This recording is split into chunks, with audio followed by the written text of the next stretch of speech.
am not a chef. If you know me, then you know that I suck at cooking. I've been involved in many cooking projects like this one, this one, and this one. But I did the least amount of work there. And it's not that I don't want to learn how to cook, it's just never been something that I've done. And cooking's impressive, it's about bringing people together. It's about doing the work you wanted for the people you love.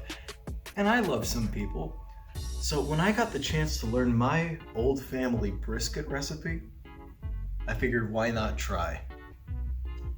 What I didn't account for was that I still sucked at cooking. Funnily enough, being around people who know how to cook does not make you a good cook. It's not some sort of cross-contamination skill, It's either something you have or you don't. You know what I'm saying? And it's something that I really don't have. That's the case between me and my mother. My mother, she's an incredible cook. Shout out Pam. Come Passover time, brisket's a special recipe in my household. Been passed down since great grandma Zackheim, right there. Rest in peace, seriously. So, without further ado, here's my very experienced mom chef and my very inexperienced me chef working together to try to get some food on the table, you know what I'm saying? Aha.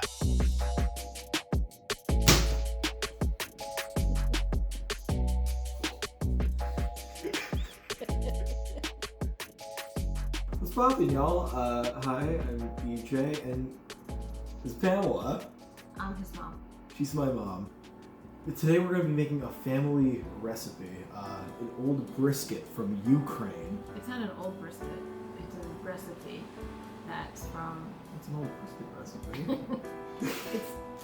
This is the brisket recipe.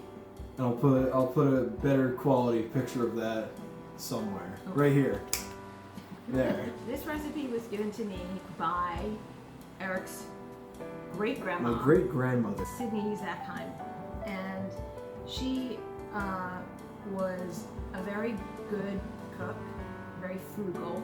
Very frugal. And taught me how to make this brisket, which is the best brisket ever.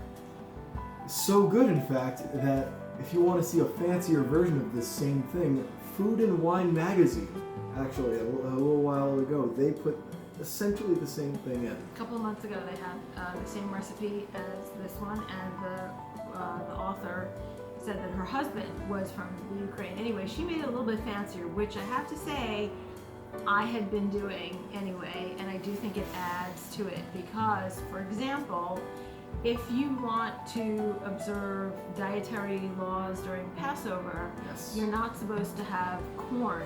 And so her recipe calls for one very simple one can of jellied cranberry sauce, Ocean Spray or any kind. And I had no idea that this has corn syrup in it, but it does. So if you don't want to use corn syrup for whatever reason, then you can make it with actual cranberries and sort of make your own cranberry sauce, which is what we did today. And here's what that cranberry sauce looks like. So cranberry sauce is really easy to make. You can buy a bag of cranberries, whole cranberries, and you just mix it. For every cup of cranberries, then you add 1 cup of water and 1 cup of sugar, and you make that on the stove. So that's all been prepared beforehand, and here's our very own homemade cranberry sauce. So Mom, if this is what we use to make the sauce, what do we use to make the rest of the recipe? Okay, so what you're gonna do is you're gonna take your cranberry sauce and you're gonna add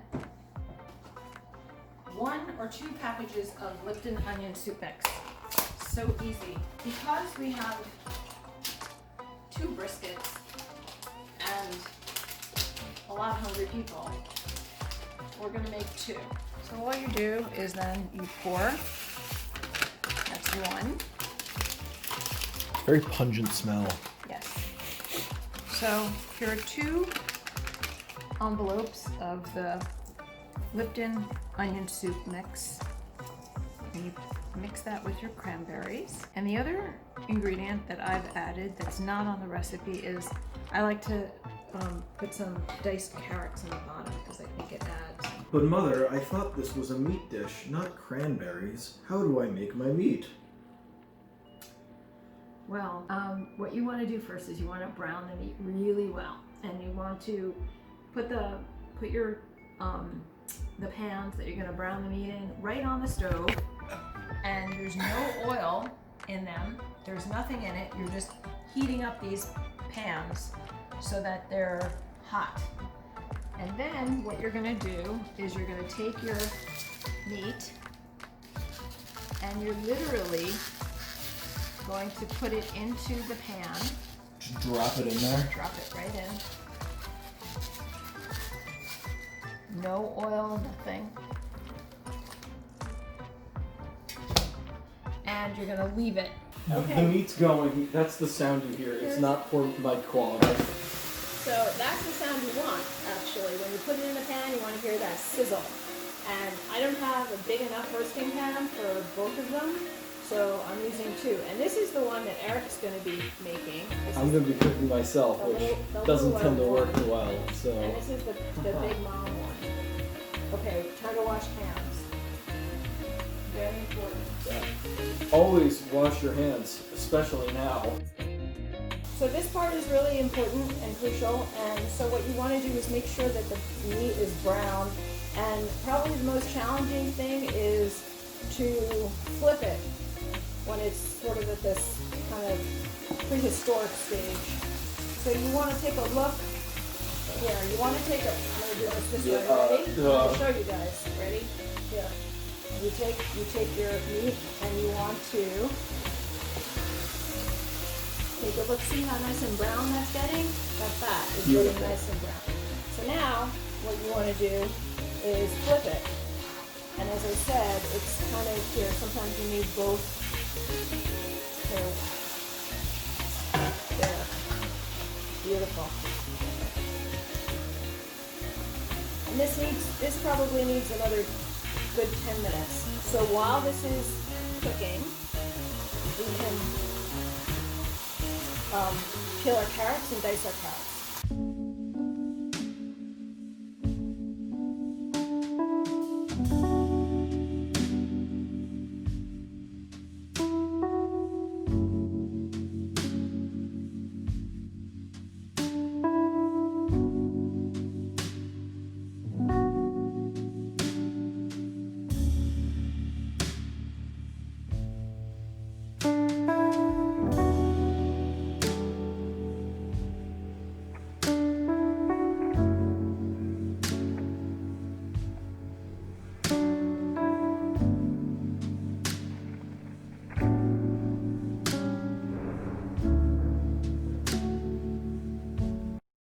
About half of your cranberry sauce, not more than half, and put it on the bottom of the pan.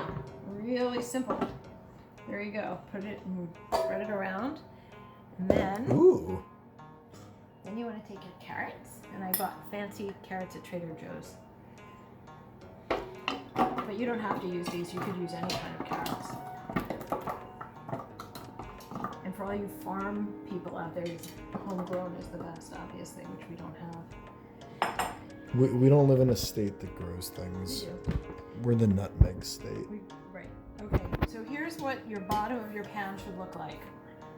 Okay? And then what you're going to do is you're going to put your brisket in and make sure that the fat side of your brisket is down.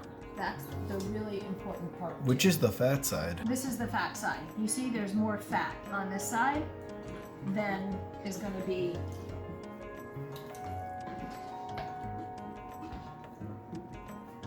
on that side. This is lean. So we want to make sure that the fat side is down because that's going to add a lot to the flavor. Okay, as I said, this is a little bit crowding, but it's probably better than 2 pans, I think. This is a foolproof recipe. It's almost, you really almost can't mess it up. That's why I'm learning it. That's why it's one of my favorites. So then you take the rest of the cranberry sauce and you pour it over the top, just like that. And then what you want to do is you're going to add water, but not that much water, because this is going to release a lot of its own liquid. Here I am getting some water. Use this pan, use the same pot so that you get some of that, you don't want to waste anything, so you can use some of that cranberry sauce. So then you just add it to the sides. And you don't want it to go more than halfway up. So that's what you're... Halfway up the meat, up the halfway pan, up the or... meat. Exactly. Less is more. The last step is you're going to want to cover it really tightly with tin foil. And you're going to want 2 sheets, and then you're going to make a baker's fold. So I'm going to go get my tin foil to show you how to do that. So now what you're going to do is you're going to take your tin foil and you're going to make what's called a baker's fold. I'm not exactly sure why this is important, but it is. So question what Gigi said, right? Question authority, but not old Jewish grandma authority. And so what you're going to do is you're just going to try to make a crease and fold the middle part over like that. I've done better one, but this looks fine.